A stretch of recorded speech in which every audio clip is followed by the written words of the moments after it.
powerless and access to means of information. It can no longer be misled by establishment bullshit. And that in itself is a revolution. And that in itself is a revolution.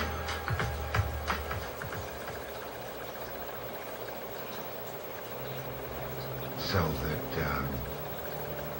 our culture today is in sharp contrast to earlier times when, if you go back to the 1870s, 80s, 90s, early 20th century, I thought New York City and the Statue of Liberty would be the icons and metaphors of America,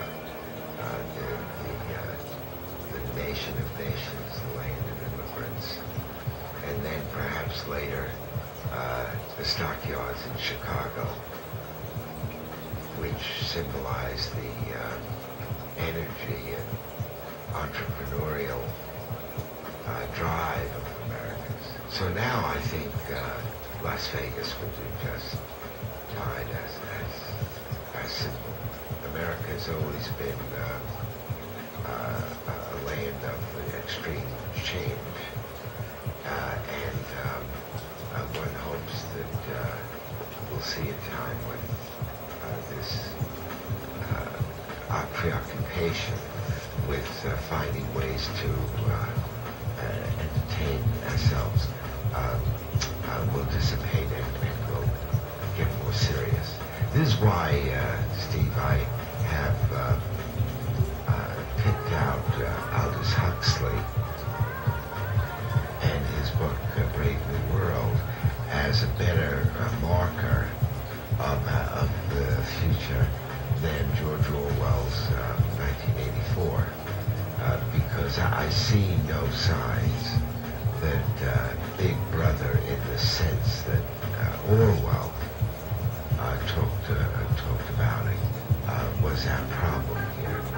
But I do see the Brave New World that Huxley talked about as the problem. See, in Orwell's vision, you controlled people by inflicting pain. In Huxley's vision, you controlled them by inflicting pleasure. And that's why I picked out Las Vegas as the symbol. And you use the word vapid. That's a good word. Superficial, thin, distracting. So every culture controls the people who created it and who are subjected to it. What's interesting is the different ways in which cultures control people. Now, by control, I mean organize their behavior, provide them with their interests. They believe that's where they wish their attention to be directed. You're amused or you may be saddened, but there are no implications of that for other aspects of your life. Generally speaking, what we mean by entertainment, at least here in America, is something that, in fact, has no implication beyond itself, whereas education is something that we think will resonate in all sorts of directions in your life through space and time, because television has taught the young that learning, whatever it is, must always be fun. And if it's not fun, it's not worthwhile, and you should just change the dial. It's a deeper kind of satisfaction that one feels when one's mind achieves an understanding or an insight or an accomplishment. People who grow up poor have a somewhat different worldview from those who grow up in more affluent circumstances. And some people, especially in today's world, are disabled, sad to say, from what they learn from their poverty. And in part, by the way, because of television. See, if you went back to the early 20th century, and even well into the 20th century, there were probably more poor people then than there are now. And my family would have been among them. But everyone was poor. And we didn't have television to raise our expectations to really quite unrealistic heights. And so we were able to endure our poverty, and not exactly with equanimity, but with a certain level of ease, so that we were not angry all the time.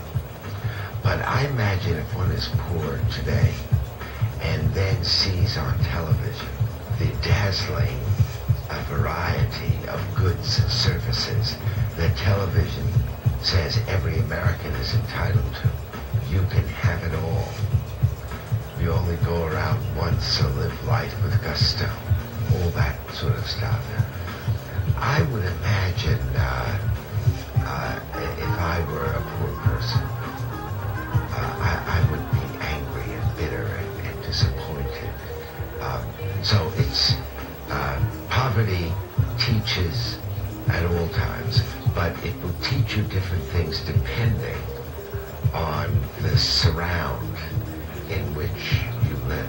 Television is a medium which lacks a because. What I mean by this is that language has embedded in it always becauses. This happened because that happened. Television doesn't have a because.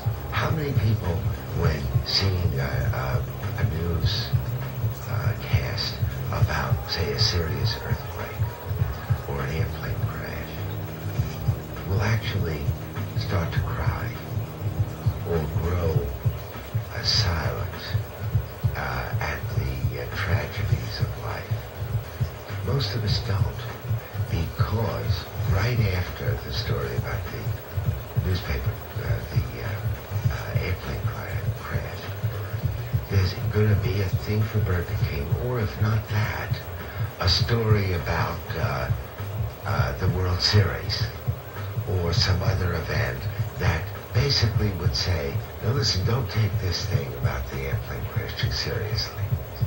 It's just something to amuse you for the moment. So I think that goes a long way toward promoting this idea that there is no order anyplace, not only in the universe, not on the planet, not on your continent, not even in your home